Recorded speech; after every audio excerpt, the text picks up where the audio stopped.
লিল্লাহি তাকবীর, আল্লাহু আকবার, লিল্লাহি তাকবীর।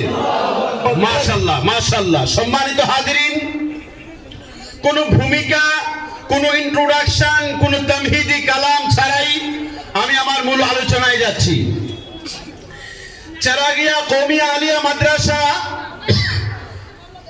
গোটা করিমগঞ্জ, গোটা বরাকবেলি নয়, আসাম এবং এই নর্থ ইস্টের একটি অনেক প্রাচীনতম একটি মাদ্রাসা। আমার যতটুকু জানা, ত্রিপুরা এবং আসাম রাজ্যের বর্তমান এবং অতীত হয়ে গেছেন অসংখ্য প্রবীণ ওলামাই কেরাম, অসংখ্য প্রবীণ ওলামাই কেরাম, যাদের ছাত্র এবং যাদের ছাত্রদের ছাত্ররা বর্তমানে ময়দানে কাজ করছে, যাদের ছাত্রদের ছাত্ররা অর্থাৎ যারা বর্তমানে ময়দানে কাজ করছেন